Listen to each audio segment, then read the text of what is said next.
좀 시간이 좀 늦었습니다. 오늘 그 3회 제3회 브레이크로 그린물류 핀테크 세미나를 시작하겠습니다.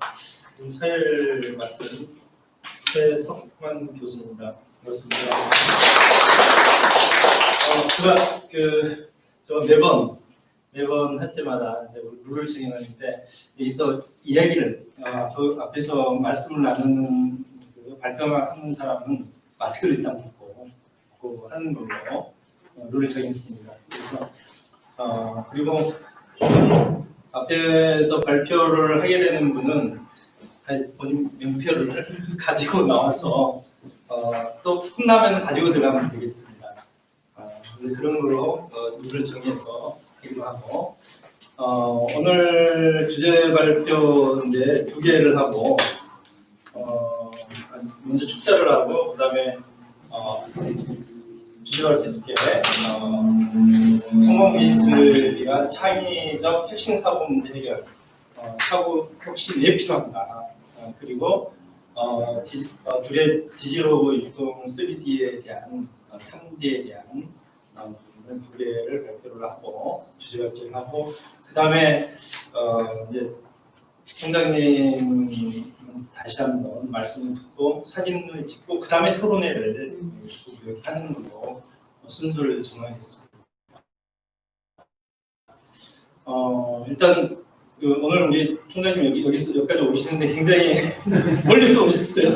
그리고 제가 지금까지 우리 총장님 때 총장님 차를 갖다 꼭 가지고 다니시거든요. 우리나라에서 그 차 몇 대 안 되거든요. 외부에서 회의가 있으셔가지고 차를 드시고 지하철로 이렇게 이동을 할 수 없이 하셨습니다. 제가 우리 이왕 총장님은 아주 정교한 분 중에 한 분입니다. 왜냐하면 대부분 교수들이 어떤 정치도 하고 이렇게 하는데 이 연구 중심적이지만 근데 그걸 다 하기는 굉장히 힘들어요. 아마 이 대부분 교수들이 장난다고 그러는데 이게 뜻만 맞으면은 그런 부분이 쉬운데 어렵지 않은 부분이 그런 자리라고 생각합니다. 장관하셔도 여러 번 하셨을 분이고 그렇지만은 이제 그런 부분 전부 다 봉사로 계시고 특히 제가 이 문패를 선진화 교수가 이걸 학교명을 알수 요구를 했는데 중요한 의미가 있습니다. 지금같이 우리가 굉장히 어려울 때가 여러 번 있었습니다. 그런데 그걸 우리 교수를 이렇게 모아서 그게 중심이 되셔가지고 언론에도 여러 번 좋은 말씀 주셔가지고 우리 후배 교수들은 상당히 존경스럽게 모시고 있습니다. 그래서 오늘 저 갑자기 또 이렇게 며칠 안 돼서 갑자기 모셔가지고 죄송스러운데 말씀드리자마자 모셔서 함께 다뤄주셔가지고 감사드리고 특히 우리 4차 산업 혁신 기술의 빅데이터 쪽에 아주 선두주자이세요. 그러니까 오늘 아마 지금 축사해 주시고 우리 주제를 하고 나서 또 좋은 말씀 듣기로 하고 일단 축사로 먼저 모시겠습니다. 유학문 총장님 모시겠습니다.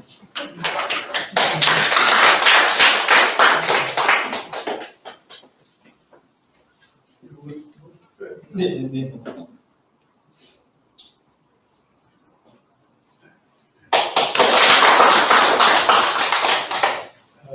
우선 여러분들 뵙게 돼서 반갑습니다.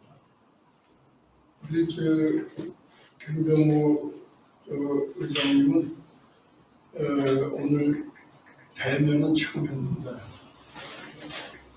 매스컴 사업은 제가 조금 알고 있어요. 상당히 좀 다른 사람이 하기 어려운 일을 앞서서 이렇게 해주시고 그게 나라를 위한 일이 결국이었어요. 자기가 하고 싶은 일을 아는 사람을 위해서 뭔가 이렇게 하려고 하는 그 생각, 우선 그게 굉장히 중요해요. 그래서 다인넷 이걸 통해서도 우리 김 회장님이 이런 좋은 일을 하시는구나 이런 걸 제가 알고 우리 그 최성광 교수는 세종대학 계실 때부터 저하고는 가깝게 선후배 연구를 있었는데 많은 후배 교수들이 있지만은 우리 최 교수님은 제가 상당히 애끼는 그런 후배 교수입니다. 오늘도 사실은 저기 마석에 그 재단법인 그 메르너스 그 재단인데 거기에 또 긴급히 회의가 있어가지고 사실 올 형편이 못했어요. 근데 이제 김 의장님 말씀을 좀 많이 하시고 그래서 다른 분 같으면 내가 못 오는데 최 교수님이 이 얘기를 하면은 이렇게 가끔 달려오고 합니다. 중간에 차도 그냥 그 병원에 놔두고 길을 잘 모르니까 전체를 타니까 알고 왔습니다. 하여튼 만나뵙게 돼서 반갑고요. 사실 제가 놀란 거는 4차 산업 얘기를 많이 하는데 이게 과연 우리 사회에 얼마나 보급이 되고 얼마나 알고 있고 또 이 4차 산업 시대를 대비해서 얼마나 많은 준비를 하고 있는가. 그런데 교수님께서 조금 조사를 보면은 겉에 나타난 거는 아주 상당히 많이 얘기들을 하고 이렇게 선전들을 하고 또 정부에서도 얘기를 많이 하는데 실제 안을 들여다보면요 좀 할 일이 굉장히 많아요. 이거 대비 안 했다가는 아마 국제적으로도 뒤떨어지는 나라가 될 가능성이 많습니다. 제가 이제 삼진아 교수연합 과거에 이제 대표를 좀 오래 했기 때문에 저는 이제 학교에서 퇴임을 했어요.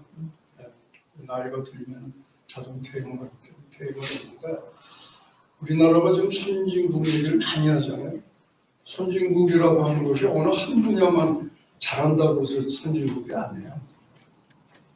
경제적으로도 잘 돼야 되고 사회적으로도 잘 돼야 되고 또 이 교육적으로도 잘 돼야 되고 또 진짜 잘 돼야 될 게 정치적으로도 잘 돼야 이게 이제 선진국 대열에 들었을 건데 아직도 이제 많은 학자들이나 또 나를 걱정하는 많은 사람들이 이 선진국 대열에서 이게 잘못하면 뒤떨어지지 않는 거냐 이렇게 우려하는 사람들이 많습니다.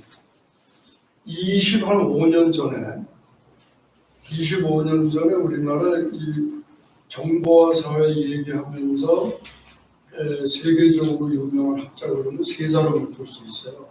제일 많이 알려진 사람이 다니엘 벨이 많이 알려졌고 그 다음에 이제 네이스피치라고 하는 학자가 또 있어요. 그 다음에 이제 엘빈 토플러. 이 세 사람이 미래 사회를 조명하는 데는 세계적인 미래 학자면서 정보학자. 이분들이 우리나라를 25년 전에 다녀간 적이 있어요. 조선일보가 주관이 돼가지고 중앙일보에서 주관이 돼서 다니엘 벨도 다녀갔고 엘빈 토플러도 다녀갔는데 그때만 해도 저도 이제 50대 교수였으니까 그때 거기서 무슨 얘기를 하냐면 이분들이 그때 이미 뭐냐면 정보화 사회라는 얘기를 많이 했었어요.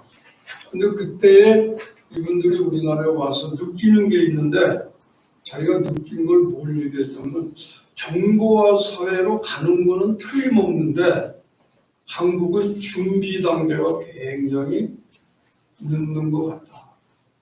그분들이 그런 얘기를 했어요. 우리 그 당시에는 뭐 컴퓨터 보급 잘하고 뭐 프로그램 잘 만들고 각 사무실에 그냥 뭐 PC 컴퓨터 넣고 하면 이게 정보화 시대 대비하는 줄 알았어요. 근데 그분들이 생각하는 건 그것만 가지고 안 된다는 거죠. 그래서 그런 면에서는 우리가 할 일이 많은 나라다. 그런데 이제 지금 이제 4차 산업 시대 얘기를 하셨네요. 다 우리 김 회장님 앞에서 제가 이런 말씀을 드리면 안 되는데 4차 산업이라는 건 이제 결과적으로는 3차 산업을 이어진 건데 어떤 사회냐면 여러분 농경사회는 잘 아시잖아요. 농경사회에서 이제 산업사회가 왔잖아요. 산업사회로 가서 이제 정보사회로 갔는데 이 정보사회가 사실은 3차 산업이에요. 그 후에 오는 게 이제 4차 산업이라고 하는데 4차 산업 시대는 다른 말로 얘기하면은 융합사회, 융합사회. 더 구체적으로 얘기하면 융복합사회를 말합니다. 이 융합사회라는 게 뭐냐면 어느 한쪽 분야만 가지고 안 된다는 거예요. 여러 가지의 사물들, 그 인터넷 싱크라고 하는 그런 사물들이 복합적으로 이렇게 융합을 시켜가지고 만들어내는 그런 사회를 융합사회, 더 자세하게 얘기하면 융복합사회 이렇게 있어요. 우리 밥을 먹잖아요. 밥 중에서 이렇게 막 섞어서 하는 게 뭐죠? 네? 잡곡밥도 있고 또 비빔밥. 그렇죠. 비빔밥. 비빔밥이 바로 융합 식단이야. 보세요, 거기. 나물도 들어가죠. 네? 그 양념을 어떻게 만드느냐에 따라서 이 비빔밥이 맛있는 밥이 되잖아요. 사람들이 즐겨 먹고. 이 비빔밥이요. 우리가 생각할 때는 우리는 자주 먹으니까 모르는데 지금 외국 사람한테 인기예요. 왜냐하면 어떻게 밥 한 그릇 속에 이렇게 많은 영양소가 골고루 들어갑니다. 그렇잖아요. 외국 사람들은 단초로 토스트에다가 커피 한 잔. 여러분들 여행 다녀보시면 그런 거 알죠? 네? 우리나라 식당 그러면 그냥 불고기 백반 뭐 이런 거나 있는 걸로 생각하는데 이 비빔밥이 이제는 하나의 국제화 식당이 되어버렸어요. 그것처럼 이 산업 분야도 이제는 이 비빔밥처럼 여러 가지 분야가 얽히고 설켜서 그래가지고 융합을 시켜가지고 발전을 시켜야 이 4차 산업 시대에 사는 준비 단계다 이런 얘기를 해요. 제가 이제 25년 전에 다니엘 비너 엘빈 토플러가 얘기한 걸 요즘에 생각을 해보면 야, 이 정부에서 4차 산업의 중요성은 다 알아요 지금. 뭐 학자들이 우리 또 최성범 교수도 특히 이 분야에 발표를 많이 하셨단 말이에요. 알긴 많이 아는데 문제는 국가에서 앞으로 미래를 짊어져갈 젊은이들한테 무엇을 준비를 시킬 것인가. 이게 중요하잖아요. 엘빈 토플러가 그 당시 얘기할 때 늦는 것 같다고 그랬는데 아마 요즘에 또 오셔서 얘기하면 우리나라가 좀 늦는 게 아니고 이런 생각을 할지 모르는 말이 갑자기 됩니다. 어쨌든 간에 오늘 주제를 보니까 이렇게 또 이 4차 산업이라고 하는 거는 원래는 이제 뭐 정보라든지 여러분들 앞으로는 사람보다는 사람을 대신해서 하는 게 뭐라고 그러죠? 로봇. 잘하시네요. 로봇 시대라고 그랬습니다. 이거 맞아요. 다시 말하면 어떤 디지털이라고 하는 이런 시대에다가 정보통신을 접목시켜가지고 융합을 시켜서 만들어내는데 여기에 이제 센서 작용이 되는 거예요. 그러니까 인간이 할 수 있는 모든 것을 로봇이 다 해결해 버립니다. 여기에 대해서 또 여러 가지 문제점이 있을 수 있잖아요. 또 연구를 해야 되고. 다양한데 이제 물류 분야 같은 데서도 과거에는 어땠어요? 농촌에서 생산을 하면은 어떻게 했어요? 농협에다 물건을 갖다 주면은 농협에서 도매상에 넘기고 도매상에서 소매상 넘기고 그리고 우리한테 왔잖아요. 그죠? 그게 시간이 굉장히 많이 걸렸지. 요즘에 인터넷 시대에는 이제 농촌도요 전부 다 뭐예요? 서울이나 어디 지역에 관계없이 인터넷을 통해서 홈쇼핑을 다 하게 만들어놨잖아요. 그렇죠? 네. 요즘에 이제 제가 뭐 말을 많이 하는 것 같은데 코로나 때문에 지금 아주 고민이 많아요. 코로나 때문에 저도 개인적으로 이게 뭐 활동을 못해요. 그런데 한편으로는 야 코로나 시대에 어려운데 벌써 1년이 지났잖아요. 금년에는 이제 끝날 줄 알았더니 지금 얘기를 들어보니까 내년도가 이게 끝날 것 같지가 않다. 이런 얘기를 한단 말이지. 뭐 백신만 개발하면 다 해결할 걸로 생각하는데 그것이 문제가 안 되지. 이 코로나로 인해서 지금 여러 가지 문제가 된 것들을 어떻게 또 해결할 건가. 또 이 코로나 시대에 긍정적인 면은 또 없는가? 이런 것도 생각을 해야 되는데 제가 볼 때는 아마 또 연구들을 많이 하기 때문에 코로나로 인해서도 급격한 어떤 변화, 예를 들면 저 학교 한번 보세요. 학교 저 학생도 안 가잖아요. 안 가죠. 선수들 학교 안 가잖아요. 원격 교육 받고 있잖아요. 못 가. 거의 못 가요. 우리도 선수들이 뭐 학교를 가는데 지난주까지 뭐 일주일에 2번 가더니 그나마 또 못 가더라고. 그래서 집에서 타블렛 가지고서 원격 수업하고. 내가 그걸 이렇게 보면서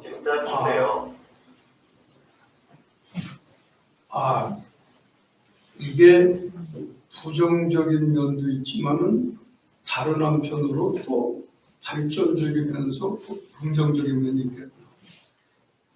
옛날에요, 문교부 장관이 우리나라 초중고등학교 학교가 너무 크다. 너무 크다고 그랬어요. 운동장 크죠. 건물 크게 지어야죠. 네? 이 학교를 왜 이렇게 크게 짓느냐. 마을 단위로 소규모 학교를 지어가지고서는 다니기 편하게 하면 되지. 크게 지어가지고 먼 거리에서 오게 만들고 중고등학교 우리 다닐 때만 버스 타고 다녔죠. 요즘엔 그래도 가깝게 이제 다니는데 저희들 다닐 때만 해도 버스 타고 그리고 학교를 다녔어요. 네? 그런데 이제 그러면서 외국의 예를 들면서 뭐 호주, 미국 이런 데 예를 들면서 학교를 일주일에 한 번만 가고 집에서 거의 재택 교육을 받고 그리고 교육청에서 그걸 학명을 엄마들이 사인해주면 인정을 받고 이게 벌써 이미 수십 년 전에 이미 진행되고 있었잖아요. 우리나라는 이거를 걱정을 많이 하면서도 못했단 말이에요. 모든 교육이 학교만 가면 되는 거거든요. 요즘에 코로나로 인해서 학교를 못 가니까 어떻게 되죠? 집에서 하자든지. 이러면서 약간의 또 우리가 그동안 몰랐던 것을 발견하게 되고 발전하고 있어요. 그것처럼 각 분야별로 이런 유통 과정도 그렇고 이런 물류 이런 문제도 그렇고 하여튼 이건 정치적, 경제적, 사회적, 교육 모든 문제가 이제는 이런 4차 산업 시대에 따라서 뭔가 변하지 않으면 아마 국제적으로도 문제가 있을 거고 국내적으로도 외부 학자들이 얘기한 것처럼 늦기 전에 빠르게 해결하지 않으면 아마 노동부에서도 이걸 대비해서요 젊은 애들 그 직업분포 어떤 직업을 우리가 준비해야 되는다는 발표한 게 있어요. 이미 그 지상에 다 정부가 다 유통되고 있으니까 찾아보시면 나옵니다. 어떻든 간에 이런 귀한 자리에 또 이렇게 참석해 주셔서 고맙게 생각을 하고 우리 회장님이랑 또 최성님께서 다시 한번 감사를 드리면서 오늘 이 자리가 비록 초촐한 자리지만 귀한 자리라고 생각을 하시고 끝까지 저를 결집해 주시기 바랍니다.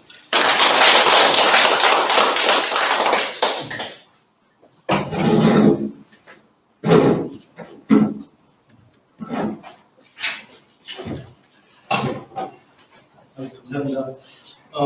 네, 총장님께서 아주 좋은 말씀 주셨는데요. 제가 매번 느끼는데 우리 젊은 교수들끼리 토론회하고 발표하고 하면은 꼭 자기 얘기만 해요. 근데 우리 총장님 같이 이렇게 모든 부분을 이렇게 어우러시는 분들은 아주 종합적이고 정말 우리 4차 산업의 융합적인 부분을 늘상 말씀을 해주시기 때문에 굉장히 저희들이 안정화되고 또한 한 걸음 나갈 때쯤부터 우리가 준비할 수 있는 그런 부분을 계기를 이제 주시기 때문에 특별히 제가 모시고 싶은 분 중에 한 분입니다. 일단 주제가 두 개가 이제 하면서 총장님께서 또 더 좋은 말씀 듣기로 하고 다시 한번 박수로.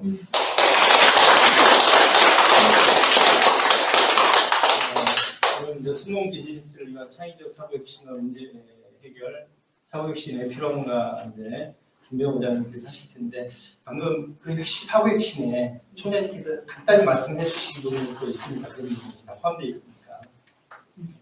우리 김보현 회장님이 나오셔가지고 네.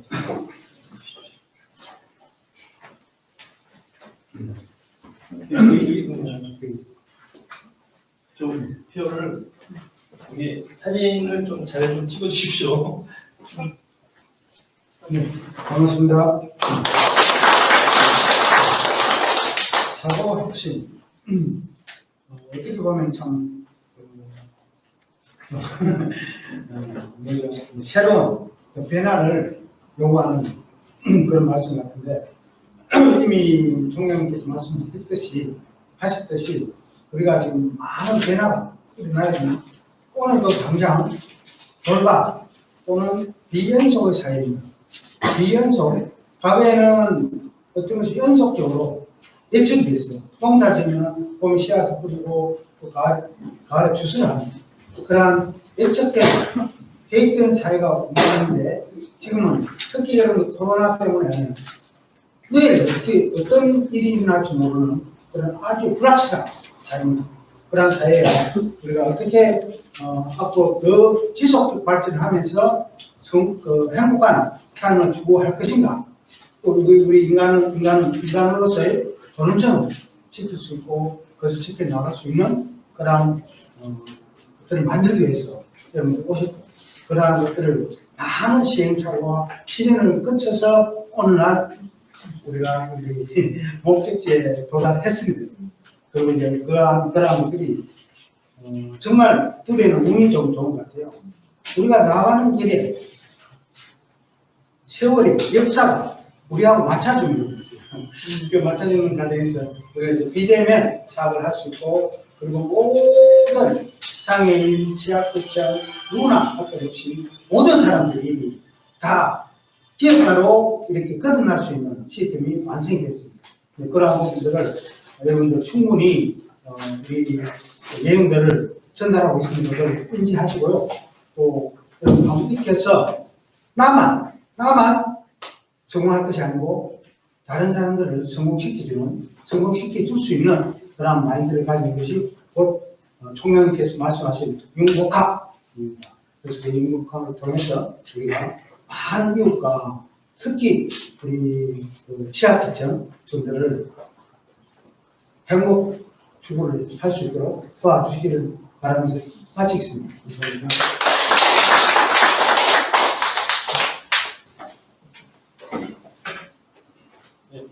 선생님 너무 간단하게 말씀을 해주셨는데 일단 제가 이 내용을 보니까 아마 이 여러 가지 시간이라든지 이런 부분 때문에 말씀을 다 안 해주셨는데 사고혁신 부분에 보면은 아마 4차 산업, 4차 산업 그 사고혁신인데 토론회 때 좀 말씀 좀 해주시고 서로 논의하면 좋을 것 같고요. 따로 말씀해 주실 분 따로 있나요? 사고혁신에 대한 어떻게 지금 얘기를 하고 싶어서요. 그러면 일단은 사고혁신의 주제 발표는 우리 김 회장님이 간단히 해주셨는데 또 스터디를 좀 하셔가지고 가지고 그 말씀 간단하게 그러면은 우리 윤규나 대표이사께서 좀 나오셔가지고 사고혁신에 대해서 나름대로 정리한 좀 말씀을 주시겠습니다.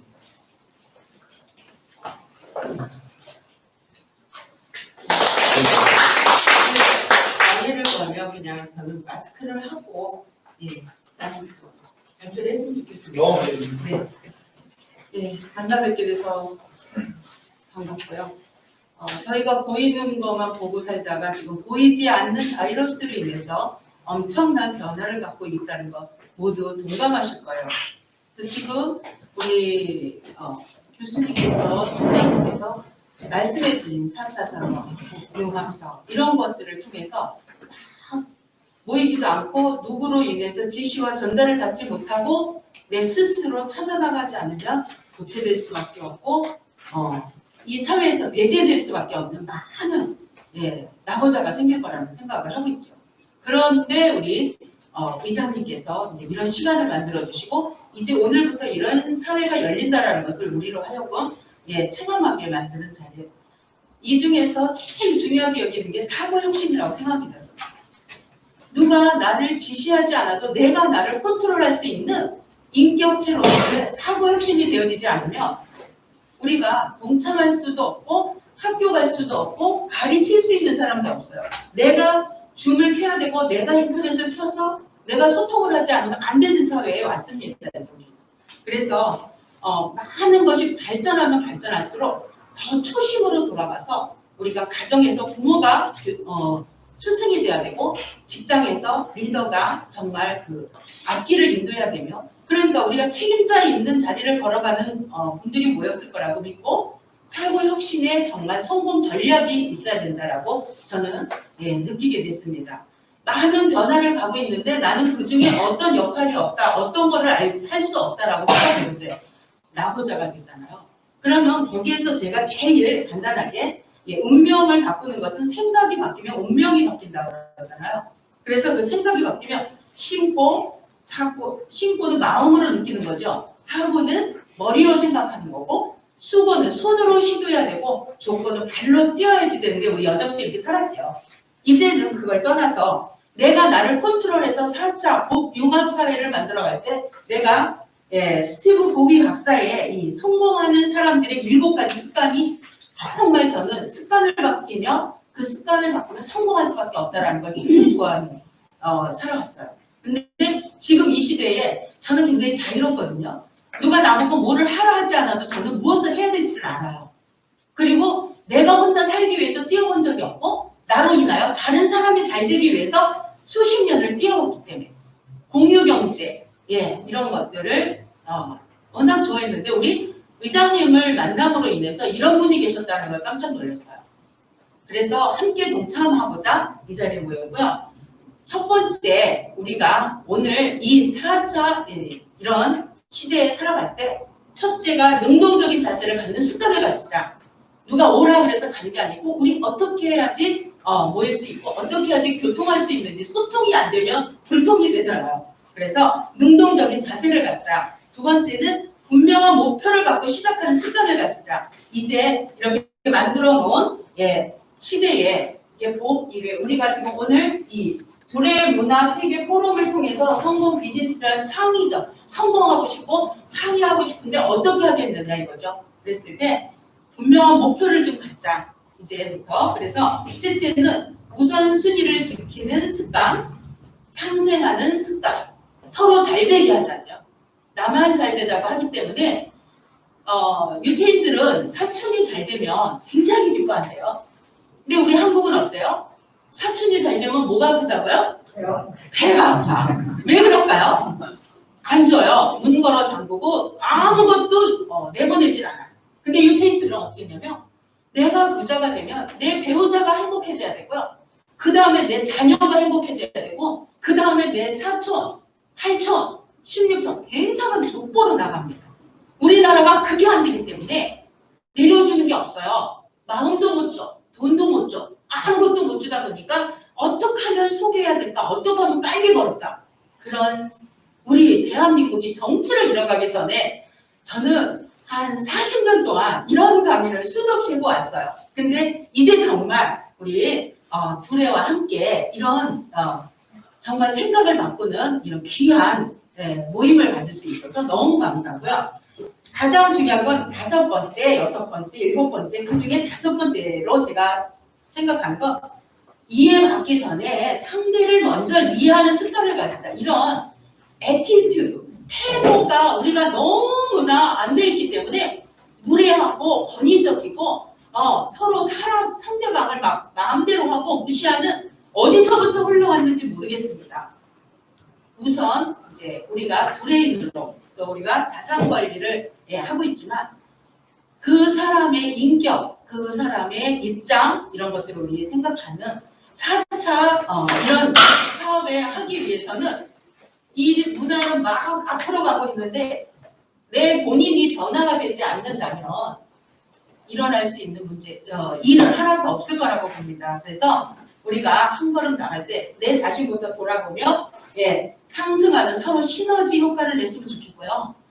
마지막으로 예, 우리가 갖고 있는 모든 재능과 모든 그 경험과 모든 그 성품, 인격 모든 것들을 한나의 톱날로 생각해서 그런 톱날을 또 갈고 또 갈고 또 갈아서 무엇을 위해서요? 나를 위해서가 아니고 나를 통해 다른 사람이 잘 되는 이런 문화를 만들어 봤는데 예, 제가 앞장서서 예, 앞으로 나가는 거에 중요한 건 제가 소프라노인데 아주 높은 소리를 낼 때는 가장 아래에 배에 힘을 주거든요.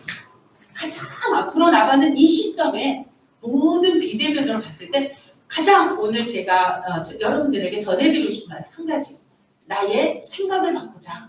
네, 나만 위해 살지 말고 다른 사람을 도와주고 위해서 한번 살아보자. 그러면 예, 정말 예, 안 늙어요. 그래서 오늘 이렇게 정말 이런 중요한 포럼에 제가 이 기초 생각이 바뀌면 운명까지 바뀐다잖아요. 그래서 한번 이 시대에 우리가 희망을 잃지 말고 운명까지 바꾸는 좋은 기회가 되기를 바라겠습니다. 감사합니다.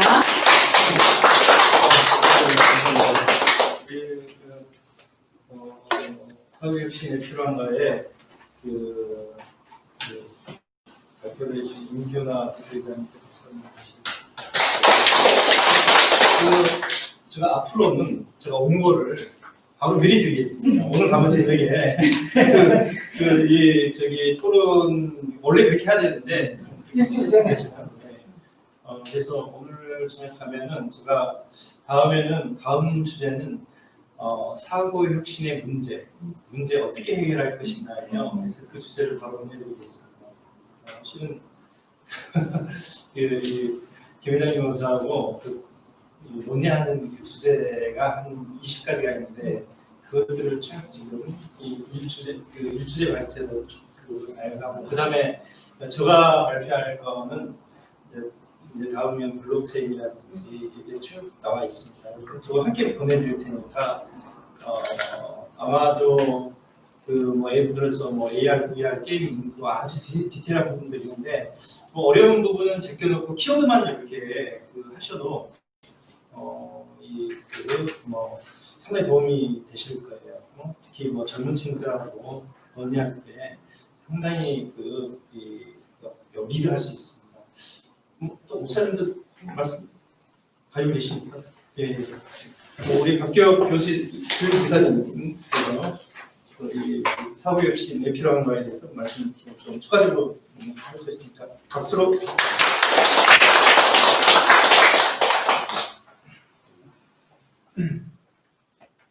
총장님 너무 귀한 말씀 감사합니다. 네. 비빔밥이 그렇게 복합적이라는 건 너무 이렇게 와닿았습니다.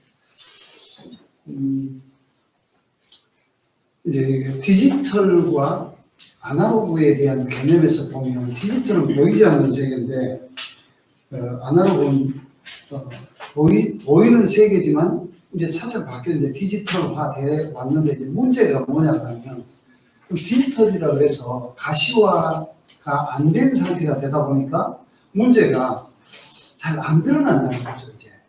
그래서, 이제 지금 4차 산업 시대로 이제 이미 도래돼서 요즘 계속해서 4차 산업에 대한 이야기들이 많이 등장하는데, 몇 년 전 2016년도인가 하여 그때 보면 IBM에서 만든 컴퓨터하고 2세들이 바둑 대결을 했어요. 그때 보니까 이기겠나 그랬거든요. 이기겠나. 그런데 한 번에 이겼죠. 못 이깁니다. 앞으로 가면 갈수록 사람은요 컴퓨터를 이겨낼 수가 없습니다. 네, 무서울 정도로 지금 그때하고 지금하고 차이가 더 많이 갭이 벌어졌을 겁니다. 네, 사람은 절대로 백패합니다. 그런데 중요한 것은 뭐냐면 지금 우리가 살고 있는 이 자리에 보이지 않는 바이러스로 인해서 모든 산업이 붕괴 일보 직전이라고. 그래서 일자리가 좀 많이 없어졌죠. 사람들이 이제 앞으로 가면 갈수록 이런 문제가 될 겁니다. 더구나 4차 산업 시대가 되면서 문제가 된 게 뭐냐고 하면 기계가 기계를 대신한다는 거죠. 사람은 이제 없어도 되는 겁니다. 예전에 제가 포항제철에, 저는 포항에 삽니다. 그런데 이제 포항제철에서요, 벌써 30년 전 이야기입니다. 30년 전에요, 한 사람을 퇴출시켜서 1억을 썼습니다. 그래서 전부 기계화를 했거든요. 그 기계화를 하면서 몇 사람이 줄었냐 그러면요, 4사람이 자리에 빠져나갔습니다. 한 일자리에 4사람을 내보냈어요. 그리고 나서 차츰 이렇게 해나가는 건 그때부터 봤는데, 그런데 지금 이제 우리는 일자리가 줄어드는데 이걸 어떻게 이제 우리가 이 그린 일자리를 알려낼 거냐 하는 게 지금 더 중요한 상태라고 저는 그렇게 봅니다. 그래서 이제 그냥 이 포럼을 통해서 우리가 진행하지만 여기서 그냥 이 상태로 끝나면 되지 않고 어떻게 해서 이 그린 일자리가 중요한지를 알려내지 못하면 이 위치가 똑같은 위치가 되리라고 봅니다. 그래서 이렇게 산학협동을 하면서 어떻든 해서 우리가 우리 김동훈 회장님하고 같이 손을 맞잡고 이 디지털 시대에 경제를 살려내려고 하면 우리의 사고 틀도 바꿔야 되고 디지털이 안 보이니까 그러면 우리는 그냥 이렇게 뭐 하는 것이 아니라 이 가시화된 사람들과의 관계가 실제적으로 이렇게 조직이 안 만들어지면 그게 이제 유명무실하게 된다는 겁니다. 저는 그렇게 보여집니다. 그래서 그린 일자리를 통해서 이제는 앞으로 우리가 둘이서 이렇게 미리 이런 이야기를 자꾸 꺼내고 이야기하는 것은 자꾸 변화의 시대에 변화를 우리에게 요구하는데 과연 우리가 어떻게 그 이제 변화를 따라갈 것이냐 하는 것이 더 중요하다고 봅니다. 그래서 이제는 이 4차 산업 퀀텀 경제 시대라고 이제 이렇게 메모를 했는데 이제 뭐 정말 세밀해지고 깊어지고 깊은 그런 속에 들어가 보지 않으면 앞으로 미래가 불투명한 그런 사회가 앞으로 우리에게 도래되지 않을까 그렇게 봅니다. 그래서 그 이세돌이 그래도 한번 이겼으니까 보면 미래가 있을 것이다. 그건 정말 착각이라고 저는 그렇게 봅니다. 그래서 정말 이런 기회를 통해서 바른 가치관을 갖고 이 사고의 트렌드를 바꾸고 간다면 미래는 선점에 가는 우리의 것이 아닐까 이렇게 봅니다. 감사합니다.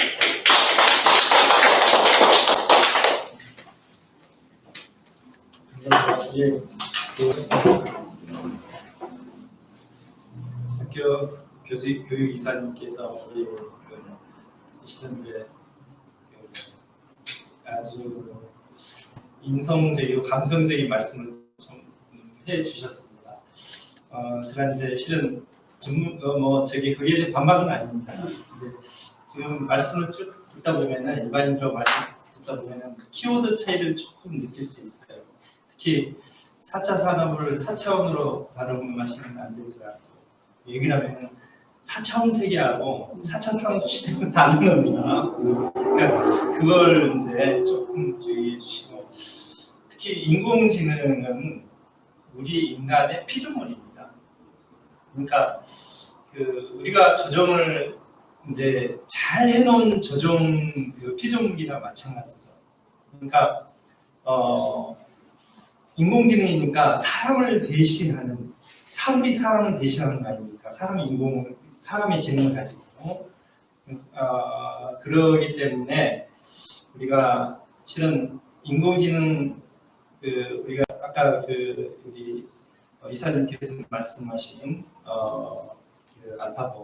알파고는 처음에 딱 만들어놨을 때 아주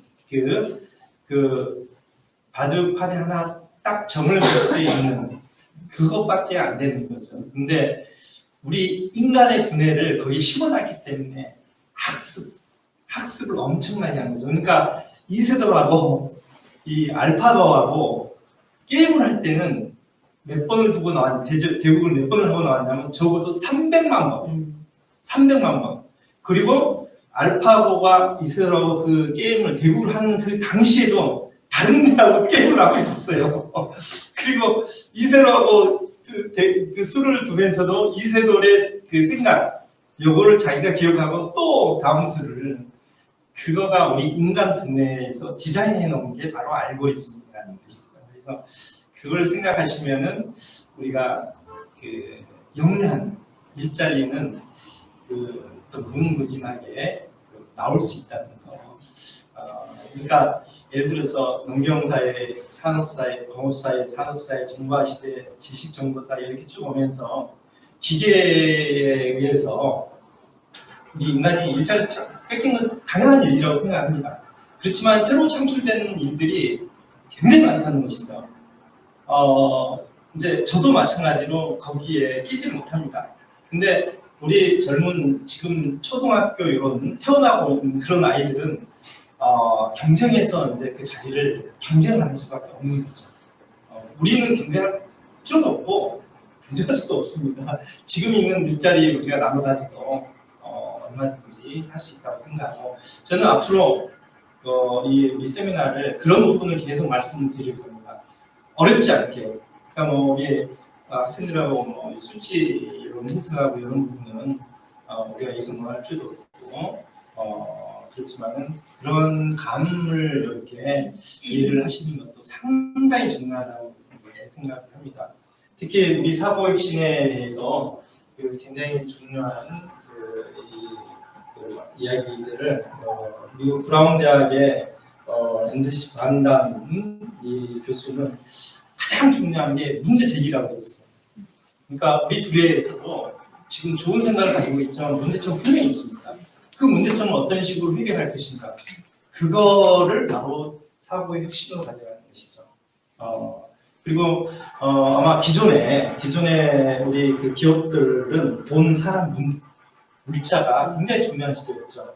근데 지금은 이제 정보, 시간, 문화, 지금 이제 우리가 느끼고 앞으로 가져가면서 발전시켜야 될 사고 혁신의 분야에 필요한 초점이라고 포인트라고 생각을 하고요. 그리고 이제 그런 부분에 우리가 조금 더 경쟁적으로 지금까지 여기에 뭐 우리 스티븐 코비 박사가 뭐 성공하는 몇 가지 습관 이런 거가 아니더라도 여러분들이 좋은 우성적인 열성과 우성이 있으면 우성적인 사고 방식을 계속 가져나가면 중요할 거라고 생각합니다. 아무리 좋은 습관, 뭐 이 잘했던 사람들, 성공한 사람들 습관들을 우리가 가진다고 해도 우리 마음에서 바꾸지 않으면 안 되거든요. 그래서 이제 그런 부분. 그래서 여기에 제가 이 책에서 제안하고 제가 여기 마음으로 흡수하면서 그 중요한 그 부분을 하나 발견했는데, 창조적 사고 유형 4가지가 있다고 하더라고요. 그래서 신고, 사고, 수고, 접고. 저는 정말 이제 우리 총장님 앞에서 우리 여러분 여기 선배님들 앞에서 이렇게 말씀드리면 참 뭐하지만, 제가 이제 초중고가 다 독학을 했다고 말씀드렸잖아요. 그래서 이제 저는 실제로 어떤 부분을 하면은 걸어가서 저는 습득하는 습관이 좀 있습니다. 그래서 실은 이제 제가 우리 집에서 아이들하고도 대화를 드리고 우리 학생들하고 대화할 때 어려움이 뭐냐면은, 저는 저 방식대로 하니까 걸어가서 직접 뭐 이렇게 하니까 요즘 시대는 다르지 않습니까? 다 디지털로 인터넷으로 하려야 하니까. 근데 그것도 중요하지만 그것도 하나의 피조입니다. 그러니까 실제로 우리가 접해보고 하면서 융합학적으로 융합해서 하는 게 더 발전적인 것이다. 이런 이야기를 하면은 지금 흡수를 하면서 이렇게 하는 학생도 있지만 그렇지 않은 학생도 많더라고요. 다시 말해서 지금 온라인 모바일 시대니까 다 그쪽만 하면 된다. 이런 생각을 가지고 있어요. 저는 절대 아니라고 생각합니다. 그러니까 이제 그 안에서 범위를 해보면은 우리 두뇌가 오프라인에서 지금 시작을 계속 해왔지 않습니까? 그래서 그 오프라인의 그 중요한 소중한 거, 다시 말해서 지금 이 일이 여기에서 모여서 토론하는 논의하는 중요한 말씀을 우리 사후혁신 왜 필요한가에 대해서 조금 정리를 하고 저 주제가 이제 2번째로 넘어가겠습니다. 그래서 이 앞에 걸 제가 첫 번째 주제가 될 시간입니다. 제가 실은 요거는 저 이 주제 발제는 좀 기억나실지 몰라도 제가 1년 전에 드렸던 건데요. 1년 전에 드렸던 겁니다. 1년 전에 제가 이걸 진행하려고. 그러니까 아마 우리 두레가 그러니까 김병호 회장님이 뭐 일단 이 진행을 보면서 뭐 이 건강이라든지 어떤 다른 어떤 부분이 없었다면 진행했을 거라고 저는 생각해요.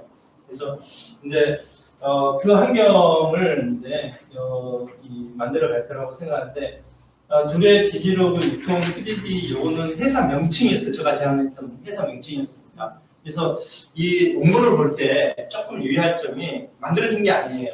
이제 제가 규약을 하고 제안을 해서 만들려고 하다가 조금 추천하고 준비를 했던 거고 지금 하시는 부분 뭐 지금 디톡 이런 부분은 다 여기에 이제 연관되어 있는 거라고 생각을 합니다. 그 회사명을 만들 때 이 두레 디질러그 유통 3D는 뭐냐면 두레 이 D자, 디질러그의 D자, 그 다음에 디스트리뷰션 이게 물류의 영문자죠. 그래서 이 세 D를 가지고 3D 그냥 3D로만 하니까 우리 뭐 2D, 3D 이런 생각을 할 수도 있는데 뭐 그래도 좋습니다. 3천 어떤 그런 부분이 요즘 우리 콘텐츠에서 굉장히 리드하고 있기 때문에 그래서 이제 요건 회사 이름인데 여기에 상당히 중요한 것들이 묻어져 있습니다. 그러니까 두레라는 정신, 두레는 뭐 제가 말씀 안 드려도 우리 두레의 정신은 너무 잘 알고 계실 거예요. 그러니까 여러분들이 각 개인이 가지고 있는 어떤 달란트를 다 내놓고 같이 이렇게 합심해서 품앗이하는 그런 부분이 두레 정신이죠.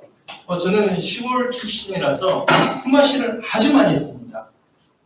예를 들어서 저는 하루에 나무를 몇 집을 했어야 돼요. 초등학교 때. 그러니까 뭐 여러분들 여기 계신 분들 도시에서만 살았으면은 우리 베고 이 나락이라든지 벼 베고 탄핵하고 이런 거를 안 해볼 수도 있는데 저는 어른들하고 품앗이를 했습니다. 어른들하고. 그래서 이제 그런 부분은 너무 피부로 많이 와닿고 여기서는 이렇게 말씀 나누면 다 소통이 되는데 우리 학생들하고 얘기하면은 그런 말씀 잘 모르고 제가 그렇게 일을 했다면은 잘 이렇게 흡수가 잘 안 되는데 일단 두레 정신은 그게 디질로그는 뭐냐면 디지털 아날로그의 합성어입니다. 우리나라 유명한 이 국어학자라는 분이 이호롱 박사님이 매번 말씀하시는 키워드인데 제가 사회활동하면서 디질로그 청년단이라든지 이런 것들을 많이 좀 이렇게 이 키워드가 너무 좋아서 만들어내고 이렇게 했었는데 제가 사회활동할 때 디지털이 워낙 사람들한테 해자가 되다 보니까 또 중요시하다 보니까 아날로그는 전혀 없어져 버렸습니다. 다시 말해서 오프라인이라든지 이런 실물 이 부분이 중요한 게 아니라 그냥 디지털, 인터넷, 온라인 이쪽만 있으면 된다고 생각을 해요. 근데 절대 저는 그렇게 이 세상은 그렇게 돌아가지 않다고 생각을 합니다. 그래서 저는 디질러그 이걸 항상 늘상 가지고 가는데 여기 하나 딱 겉에 이렇게 이제 디지털에 보면은 온라인이 이주가 되는데 모바일까지 그리고 또 이상의 부분이 여기에 들어가 있죠. 그래서 4차 산업 시대에서 디질러그는 초연결성 이런 것까지 다 이제 묻어 있는 부분이고 디스트리뷰션은 이제 물류인데 제가 이 전공은 아니지만은 쭉 공부를 해보니까 제조든 뭐 어떤 부분이든 물류가 제대로 형성이 안 돼 있으면은 시스템에서 그 회사는 실은 살아남을 수 없다고 생각이 됩니다. 그래서 이 세 가지 키워드를 가지고 고민을 해봤습니다. 여기 내용을 보다 보면은 제가 새로 만든 건 아니고 거의 좋은 것만 이렇게 넣어놨는데 뭐 온라인 디지털을 설명할 때는 디지털의 장점 쭉 얘기했어요. 그다음에 오프라인 아날로그 설명할 때는 아날로그를 쭉 설명했습니다. 근데 요즘에 그러니까 이번에 우리 코로나가 오면서 여러 가지 현상이 생겼는데 코로나가 오기 전까지의 현상을 여기에 담아놓은 것입니다. 그러니까 1년 전입니다. 근데 중요한 거는 모든 산업, 특히 마켓 쪽의 산업이 온라인 모바일을 중요시했어요. 근데 1년 전 딱 상황에 거기 허점이 보이는 겁니다. 그래서 큰 기업들이 오프라인을 서비스 경쟁으로 두고 오더라고요. 그 환경에서 바로 코로나 때문에 이 모든 게 지금 정기 상태인데 무슨 말씀을 드리냐면은 여러분들 온라인이나 모바일로 상품을 받아보면은 거기에 대한 질 같은 것들이 나오죠. 그러면 거기에 대한 서비스가 문제죠. 그 서비스는 어떻게 해결을 해야 되는가 고민을 하다가 그걸 오프라인으로 가져갔어요. 대기업들이. 특히 우리 국내에 우리나라뿐만 아니라 해외도 이렇게 언론에 굉장히 나와 있습니다. 그 부분을 제가 이제 디지털로드라는 아이디어로 이제 우리 두레 디지털로 유통 3D는 그렇게 가져가야 되겠다. 그래서 이 책에 있는 그런 부분을 이제 말씀드렸고 그리고 우리 두레 디지털로드 3D 유통의 이제 발전 사항을 세 단계로 제가 정리를 해놨습니다. 1단계는 뭐냐면 여기 우리나라에서 빨리 이제 안정을 시스템을 만들고 그러니까 인적, 물적 여러 가지 시스템을 만들고 그리고 나서 이제 우리나라에서 어느 정도 국내에서 어느 정도 시스템이 되면은 해외로 나가자고 얘기했습니다. 그래서 해외에 가장 중요한 오프라인을 어떤 식으로 형성할 것인가. 예를 들어서 미국에 한 50여 개 이상 주가 있는데 우리나라 교포들이 핵심적으로 있는 주가 한 20여 개 됩니다. 물론 이제 제가 그 주에 있는 체육회장이라든지 여러분들하고 좀 특별한 예전부터 인연이 있어서 거기를 타켓으로 해서 적어도 $1 이런 식의 어떤 투자 이런 유치라든지 해서 이제 거기에다가 가장 중요한 게 유통이 잘 되면은 생산자, 물건, 우리 제품이잖아요. 우리 두레 시스템에 넘치는 제품 이거 가장 좋은 것들은 그 다음에 가장 질 좋지만 또 코스트가 가장 저렴하고 그 다음에 우리 유저 이 두 가지를 저는 굉장히 오프라인에서 형성이 돼야 된다고 생각합니다. 그래서 그 부분을 우리 국내에서 잘 정리가 되면은 이제 미국으로 그 다음에 미국이 형성된 장점이 얼마 주냐면 그걸 가지고 무기로 우리 국내 중국, 베트남, 동남아 이 시장을 우리가 서서히 가면 된다는 것을 이제 1단계 끝나고 2단계로 그 다음에 3단계는 안정화되죠. 그러면은 정말 이제 아주 빠르게 성장할 수 있는 게 바로 콘텐츠입니다. 우리 콘텐츠 시장 하면 컴퓨터 게임 같은 것들인데 그것들은 상당히 빠르고 그다음에 부가가치 굉장히 높은 것들이죠. 그걸로 쉽게 이렇게 이해해 볼 수 있습니다. 그래서 1단계, 2단계, 3단계 이런 식으로 해서 제가 이 플랜을 좀 여기에 만들어놨고 그다음에 거기에 대한 이제 매출액도 이렇게 좀 해놨는데 매출은 우리가 가상적으로 잡아놓는 것이지만 우리가 디지털 시대에 4차 산업 시대의 장점이 뭐냐면 이 콘텐츠만 좋으면 빠르게 급성장할 수 있는 것이죠.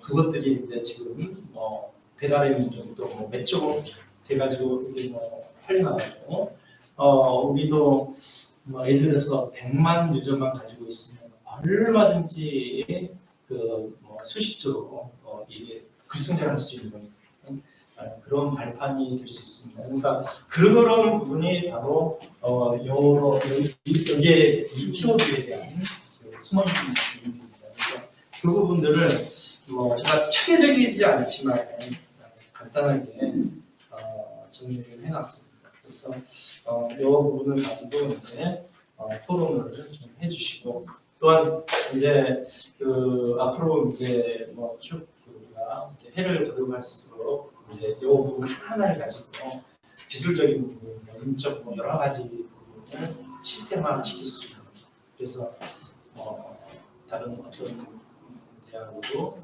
경쟁력 있게 나갈 수 있도록 그렇게 좀 발전을 해 나갔으면 좋겠습니다. 주제가 이제 두 번째는 제가 여기서 마치겠습니다. 일단은 총장님 시간도 그렇고, 총장님 지금까지 이제 들은 저희하고 이번에 처음 이제 그렇지만 말씀 저희 지금까지 이 발표하는 말씀을 좀 듣고 포토 타임을 좀 가지고 그 다음에 이제 토론을 이어나가도록 하겠습니다. 총장님 다시 모시겠습니다. 이기훈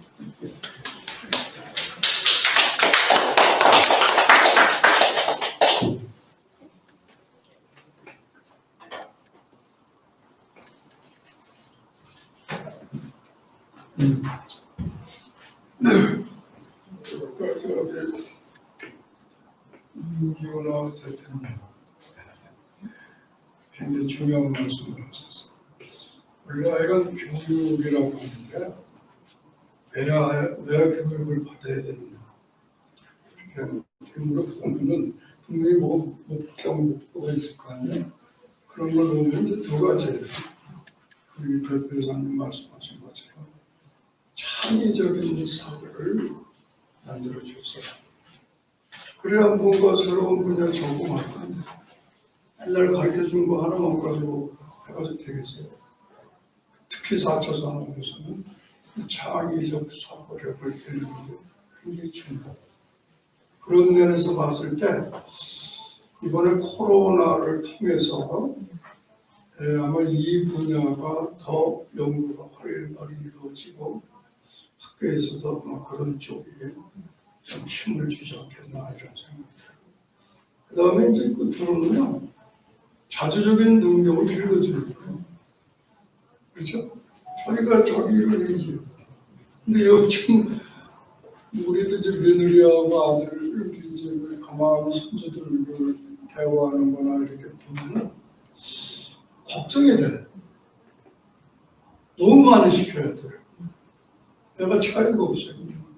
남고 너무 가고 이슬하고 있고 물론 이제 두 사람이 공부가 좀 바쁘기 때문에 내 애들은 이제 이렇게 학원을 통해서 시간을 주는 것 때문에 그런 면이 있는데 저렇게 길러가지고 저렇게 믿으면 지금 얘기한 수술을 생각하고 수술 문제를 해결할 수 있겠나. 더군다나 이렇게 급병은 4차 산업 혁명 시대에 이제 살아야 될 사람들인데 걱정이 돼요. 우리 집사람, 이제 할머니하고 할아버지, 우리 이제 집사람한테 그 애들과 교육, 손주들 시키는 거 걱정이 되거든요. 집사람 지금 반대. 걱정하지 말래. 요즘 애들이, 요즘 부모들이, 젊은 사람들이 다 안 되는 거야. 달과 할아버지가 백날 얘기해야 조금 심한 얘기지만 안 통한다는 거야. 그러면서 꼰대 소리 듣는데 꼰대 소리. 절대 얘기하지 말라는 거야. 우리는 평생을 교육으로 내가 44년 만에 은퇴를 한 사람인데 내가 반대로 이러고 학교가 뭐 필요하냐고. 가르칠 게 없으면 학교도 다 없애버리지. 근데 걱정은 되고 그렇게 하여튼 결론이 잘 안 나는 그런 지금 교육의 방향이 좀 있긴 있어요. 그러나 중요한 거는 옛날이나 지금이나 앞으로나 창의적이고 자주적인 능력을 기르지 않고는 특히 이 4차 산업 이 시대에 좀 살기 어렵지 않겠나 그런 생각이 듭니다. 그리고 이제 그 저기 교육이사들 교육이사들 이제 그 이세돌이 바로 얘기했잖아요. 사실은 이제 그걸로 인해서 인공지능 AI 쪽이 붐을 이루는 건 사실이에요. 그 바둑이라는 게 그걸 통해 가지고 이세돌과 그 인공지능 한거하고 누가 이겼느냐, 지느냐에 관심이 더 많잖아요. 이래 가지고 사회에 어떤 그 인공지능이 뭔지를 알긴 알았어도 실감은 안 났는데 그 바둑 그걸로 인해서 알파고와 이세돌의 대국전을 보여준 거에 대해서 관심이 굉장히 높아진 건 사실이에요. 우리가 이제 디지털의 융합적인 거에서 중요한 거는 그런 그 디지털 시스템에서 얻어지는 걸 보면은 예측을 분명히 한다는 겁니다. 우리가 미래사를 예측하기가 어렵잖아요. 그죠? 미래사에 우리가 어떻게 갔으면 좋겠다라는 생각을 하는데 우리 생각대로 가요. 자신 못해. 그러니까 이제 인간이 생각하는 대로 가면 좋은데 그게 확실한 무슨 자신감이 없어요. 신뢰성이 안 돼. 심지어 그게 어디까지 확산되냐면요. 이 국민들 전체인데 어디 가서 이제 그 의사들하고 간호사들 한 100여 명 모임돼서 아침에 조창 특강을 좀 해달라고 했는데 다른 얘기 안 했어요. 신뢰가 깨진 사회가 되면 그 사회는 망한다고 했어요. 신뢰가 굉장히 중요해요. 신뢰. 그리고 이 병원에서도 간호사 의사가 이 병원이 내 병원이라고 생각하고 그 이사장 병원이라고 생각하지 말고 내 병원이라고 생각하고 내 할 일을 열심히 하고 이사장을 믿고 이사장은 간호사 믿고 의사를 믿어야지 여기에 신뢰가 깨져버리면 이 조직도 망해요. 그런데 요새 걱정입니다.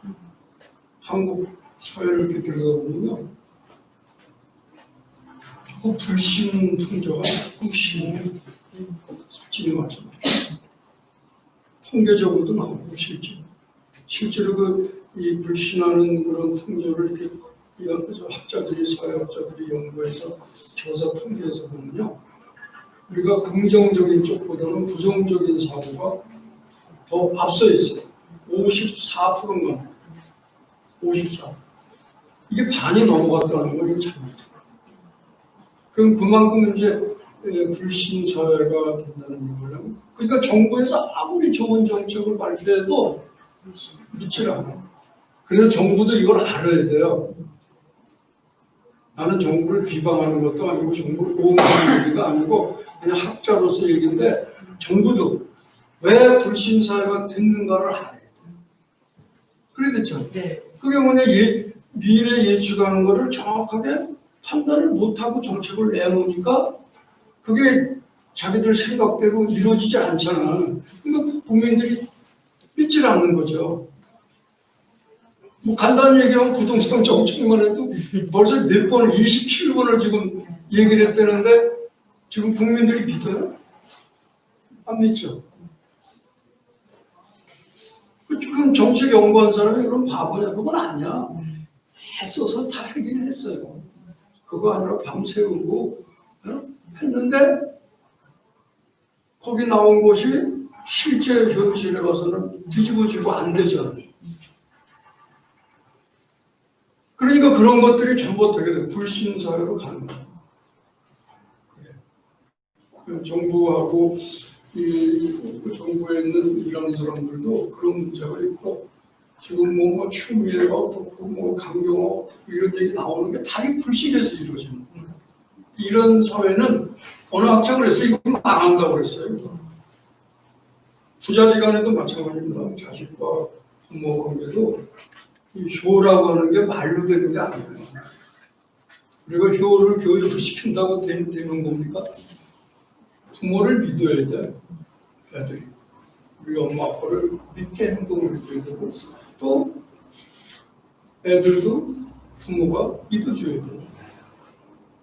가정에도 불신, 부부관계도 불신 때문에 이 상황이 나쁘게 벌어져가지고 일이 나고 이거 많잖아요. 이 불신이 결과적으로는 망하는 거예요.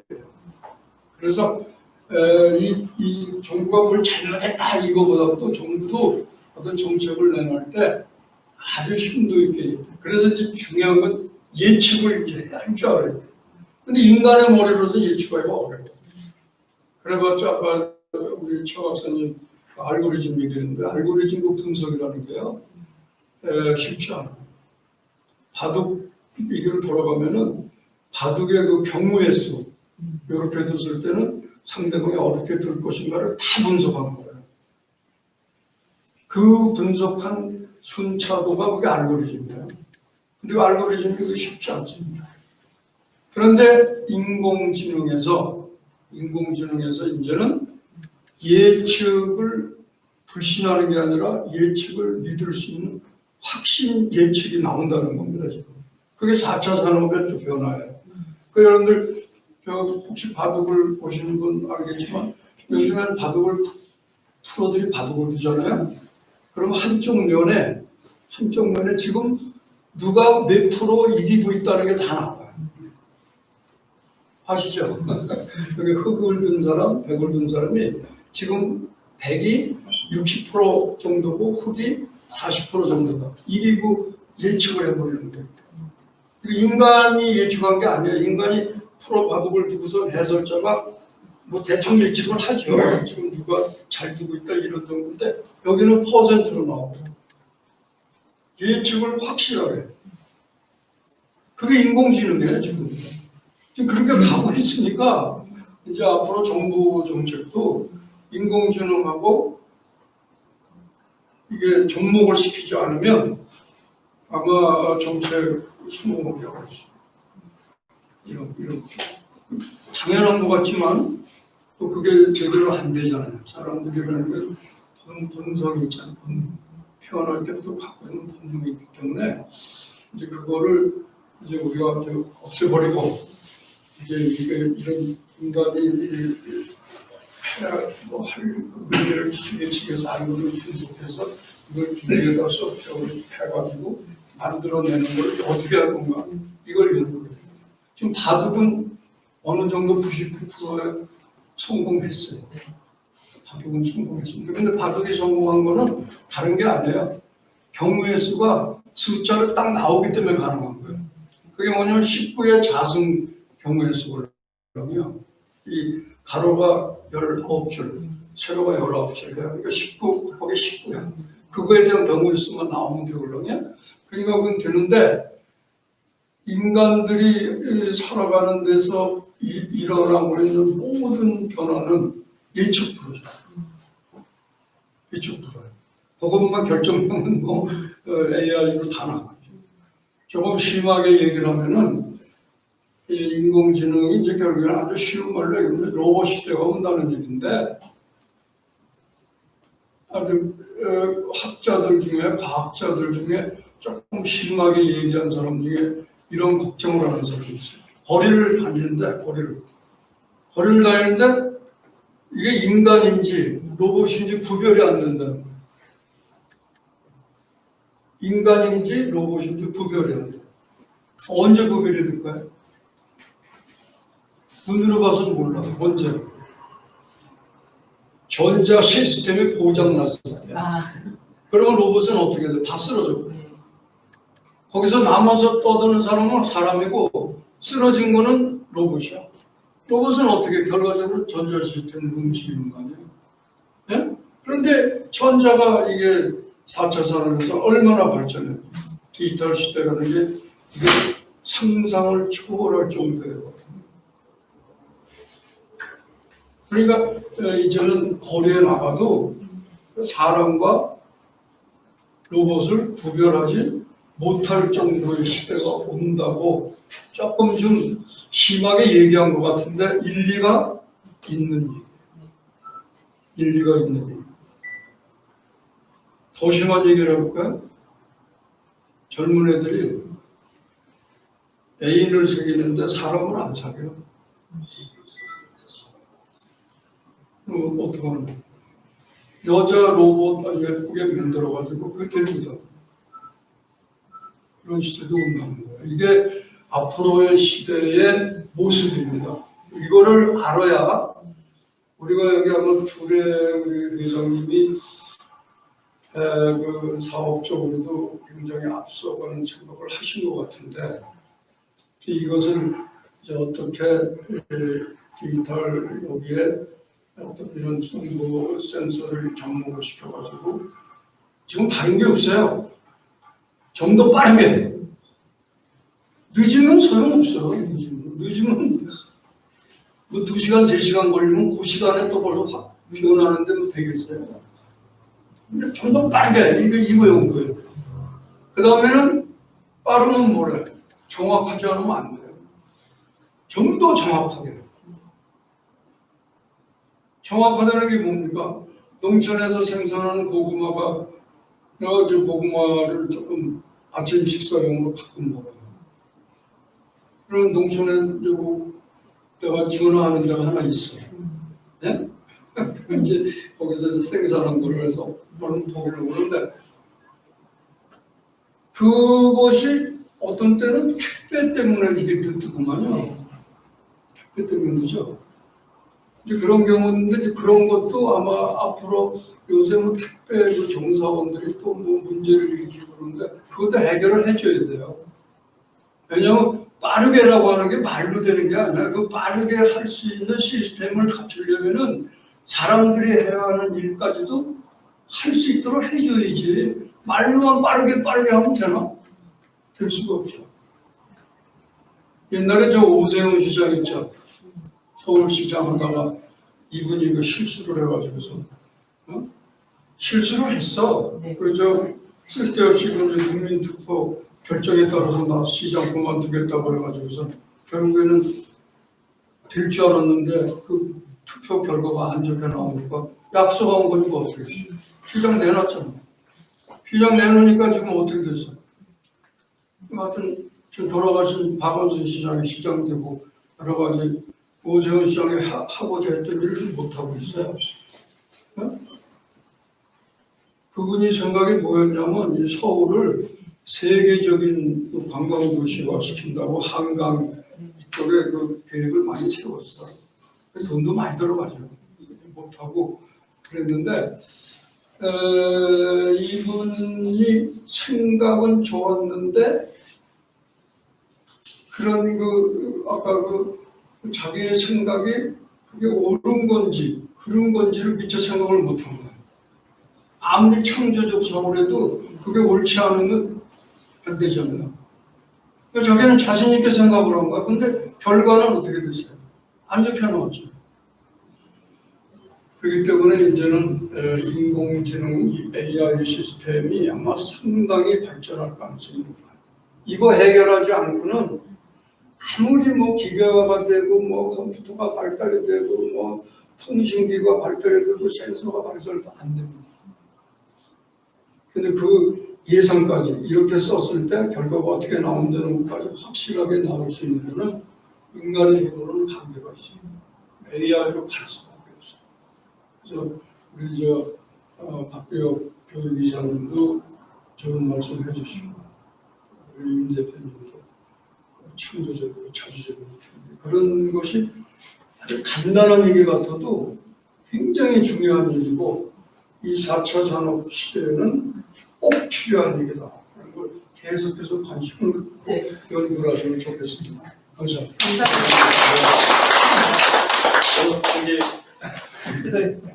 우리 총장님께 전달을 말씀은 참 너무 그런데 말씀은 그런데 너무 죄송합니다. 뭐 오늘 선물 증정드리겠습니다. 선물까지 예. 주세요. 네, 감사합니다. 일단 그다음에 사진이 중요하니까 사진을 한번 찍도록 하겠습니다. 네. 어떻게 할까요? 앞전에 같이 예. 먼저 세 분 한번 축하드립니다. 예. 네, 1차로 네, 세 분 축하드리겠습니다. 네, 네, 사이좋게 네, 좋습니다. 하나, 둘, 마스크 올리는 다시 한번 하나, 둘, 셋. 여기서 회장님 일단 마스크를 벗으시죠. 네, 세 분 다 똑같이 벗고 한번 찍고 네. 네, 하나 둘 셋. 네.